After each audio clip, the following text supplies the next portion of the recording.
Le BT agro-pastoral, première et deuxième partie, a démarré ce lundi matin à Bamako, centre unique. Notre équipe de reportage a assisté au lancement des épreuves. La phase régionale des États généraux de la femme, de l'enfant et de la famille a pris fin le 22 août.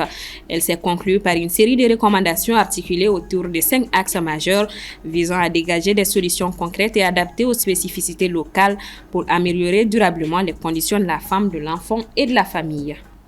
Les aigles basketteurs ont décroché à leur tour la médaille d'argent à l'Afrobasket. Opposés à l'Angola ce dimanche, ils se sont inclinés 70-43 au terme d'un parcours exceptionnel qui restera gravé dans la mémoire collective.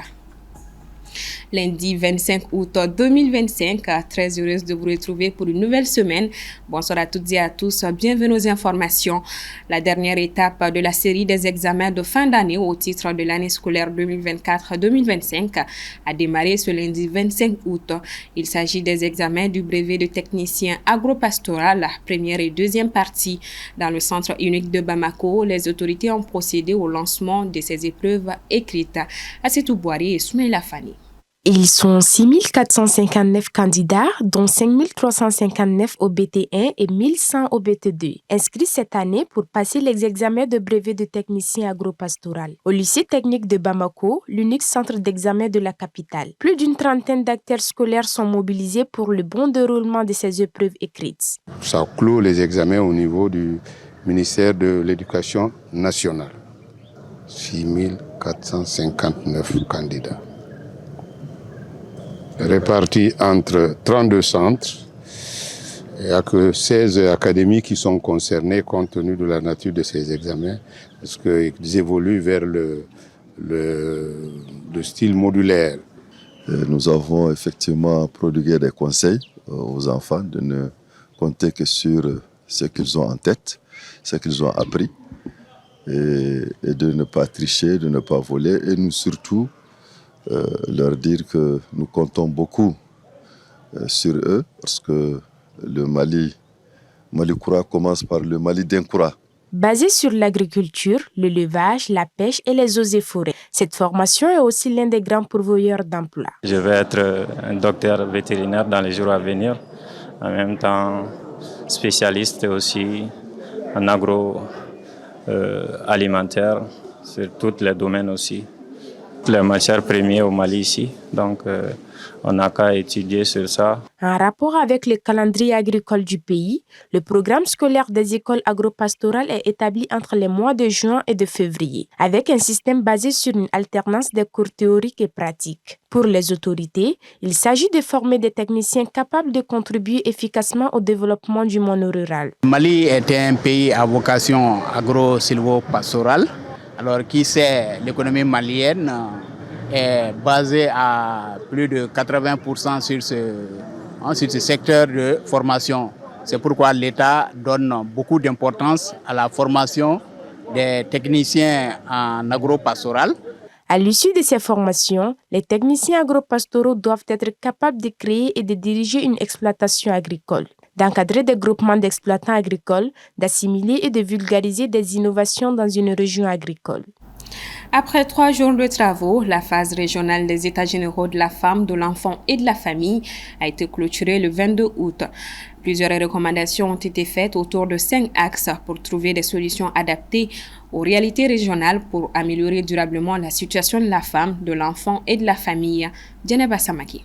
Lancé le 23 juin 2025, les États généraux sur la situation de la femme, de l'enfant et de la famille interviennent à un moment où la femme, l'enfant et la famille font face à de nombreux défis d'insécurité, d'inégalité, de violences basées sur les genres, d'accès limité à l'éducation et à la santé. C'est une tribune qui vise à analyser la situation de la femme, de l'enfant et de la famille, à identifier les défis et à proposer des solutions durables. C'est pourquoi on a organisé les États généraux, parce que nous savons que aujourd'hui les violences sont exacerbées par les conflits. Donc, généralement, la dénonciation est timide. Donc, avec les États généraux, nous pensons qu'on pouvait recenser plusieurs défis et puis trouver la solution ensemble.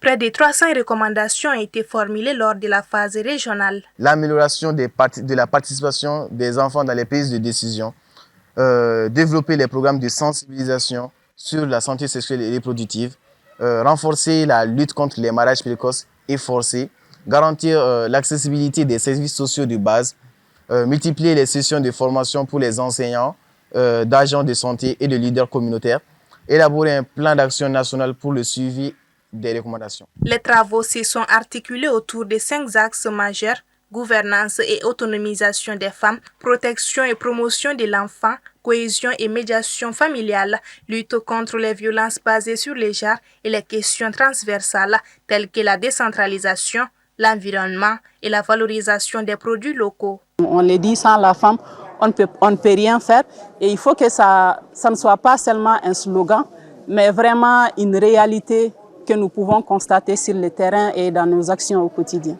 Donc nous pensons que c'est un document précieux et que l'État doit prêter une attention particulière à ces différentes recommandations pour que désormais le respect des droits de la femme au Mali soit une réalité. Les conclusions de cette phase régionale renforceront la phase nationale et le rapport final sera remis aux autorités de la transition. La région de Ségou, au centre du pays, fait face à une recrudescence d'attaques terroristes, notamment à Farabougou, mettant en évidence l'impact direct du terrorisme sur les infrastructures militaires ainsi que les populations civiles. Fatma Tawassiou. Depuis le début de l'année 2025, le centre du Mali connaît une recrudescence d'attaques terroristes révélant les difficultés de l'armée à assurer totalement la sécurité sur l'ensemble du pays. Plusieurs camps militaires du centre et du nord du pays ont été pris pour cible lors d'attaques coordonnées, notamment à Kobe, Djoura, Boulikessi et Tessit. Ces assauts ont causé la mort de plusieurs soldats et civils ainsi que la destruction d'infrastructures stratégiques. À Farabougou et Bikiriouéré, le 19 août, plusieurs hommes armés à moto et certains dans des véhicules ont lancé une attaque contre les positions militaires. Selon l'AFP, de nombreux soldats ont trouvé la mort et beaucoup d'autres ont été faits prisonniers. Cet assaut a également entraîné d'importants dégâts matériels avec notamment des véhicules militaires brûlés. De son côté, l'armée a annoncé avoir neutralisé plusieurs dizaines de terroristes au cours d'une contre-offensive lancée dans les environs de ces deux localités. À Kassela également, non loin de Bamako, des installations militaires et un poste de péage ont été incendiés la semaine dernière par des assaillants lourdement armés. Cette recrudescence des attaques terroristes dans le centre du pays est consécutive à un afflux de groupes armés dans certaines localités de la région de Ségou, dont Nyono, Massina, Farabougou, Dougabougou, entre autres. À l'ONU, la Russie a accusé la France et l'Ukraine de contribuer à l'expansion du terrorisme dans la région du Sahel lors d'un briefing de la Commission des Nations Unies sur les menaces à la paix et la sécurité internationale liées à Daesh. Le chargé d'affaires russe par intérim a reproché à la France d'instrumentaliser le terrorisme à des fins de guerre néocoloniale. Concernant l'Ukraine, il a affirmé disposer de preuves démontrant que ses services spéciaux auraient fourni des armes, des drones et assuré des formations à des groupes armés au Sahel, notamment le JNIM au Mali. Il a conclu en appelant à une coopération internationale fondée sur le respect mutuel et le dialogue, seule voie, selon lui, pour réduire la menace terroriste et renforcer la sécurité mondiale. Retour sur le continent, cap sur la Côte d'Ivoire, le candidat de l'opposition Tidiane Thiam, radié de la liste électorale par la justice, a tout de même déposé sa candidature hier à l'élection présidentielle du 25 octobre. Aminata Keita. Il avait été radié en avril 2025 de la liste électorale par la justice qui a estimé que Tidiane Thiam n'avait pas renoncé à sa nationalité française suffisamment tôt, l'empêchant d'être inscrit sur la liste électorale. Monsieur Thiam, qui avait saisi le Comité des droits de l'homme des Nations Unies demandant à la Côte d'Ivoire de garantir ses droits politiques, se porte à nouveau candidat. Dimanche, son parti, le PDCI-RDA, accompagné de ses partisans, a déposé son dossier de candidature à la Commission électorale indépendante. En réalité, il faut indiquer qu'en Côte d'Ivoire, le code électoral permet le dépôt de candidature à toute personne, qu'elle remplisse ou non les critères de candidature. Et donc, tous ces dossiers, la CEI est obligée de les recevoir et de les transférer au Conseil constitutionnel. Alors, je rappelle que l'une des premières conditions d'éligibilité, c'est effectivement d'être sur la liste électorale. Donc, il va sans dire, si on s'en tient à cela, que le président du PDCI n'étant pas sur la liste électorale, ce n'est pas évident que sa candidature puisse prospérer. Mais cette décision revient au juge constitutionnel. Ce geste du PDCI-RDA a été rendu possible après l'obtention du certificat de nationalité ivoirienne par Tidiane Cham le jeudi 21 août, document crucial pour la validation de son dossier de candidature. Un geste qui marque un tournant significatif pour ses partisans, percevant en lui un symbole d'espoir et de changement. Comme vous le savez, les élections présidentielles à venir se préparent et interviennent dans un climat politique particulièrement difficile. Depuis des mois maintenant, vous êtes témoins des conditions d'inclusivité, de justice et de transparence que nous réclamons pour la sincérité du scrutin et la vitalité de notre démocratie. Outre Tidiane Cham, selon des sources, l'ancien président ivoirien Laurent Gbagbo, candidat à la présidentielle du 25 octobre mais inéligible, doit également déposer sa candidature ce lundi auprès de la commission électorale indépendante. Et il en a des cas également pour Laurent Gbagbo qui est exclu de la liste électorale depuis l'année 2020 et qui va déposer son dossier de candidature ce lundi. Il n'est pas sur la liste électorale, mais il dépose en espérant peut-être que d'ici là, la décision du Conseil constitutionnel qui intervient le 10 septembre, il puisse avoir des arrangements politiques. Demain mardi marquera la fin de dépôt des dossiers de candidature. La commission électorale indépendante doit se prononcer de façon définitive sur la validité des différentes candidatures reçues après l'avis du Conseil constitutionnel sur les candidatures officiellement retenues. Sport à présent, le Mali vient d'écrire une nouvelle page de son histoire sportive.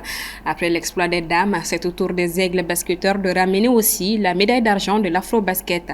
Face à l'Angola hier dimanche, nos messieurs se sont inclinés 70-43, mais au terme d'un parcours historique qui restera sans doute gravé dans la mémoire collective. Assitou Mani Koulibaly. Personne ne les attendait à ces niveaux. Ni favoris, ni outsiders, les protégés du sélectionneur El Hadji Dicko ont déjoué tous les pronostics. Jusqu'ici, le meilleur exploit du Mali en afro-basket masculin restait la médaille de bronze en 1972. 53 ans plus tard, l'équipe a franchi un cap, offrant au pays sa première finale et une précieuse médaille d'argent. Le chemin n'a pas été simple. Battus dès longtemps par l'Égypte puis par le Sénégal, les Aigles n'ont jamais lâché prise. En quart de finale, ils ont renversé la Côte d'Ivoire dans une rencontre palpitante. À seulement 5 secondes de la fin, avec un score de 90-88 en faveur des éléphants, Aliou Fadiala Diarra marque un panier décisif pour égaliser le score. Le Mali arrache la victoire en prolongation avec un score de 102-96. Une victoire qui fut le déclic. En demi-finale, les Aigles reproduisent leur performance contre le Sénégal et s'offrent une place en finale.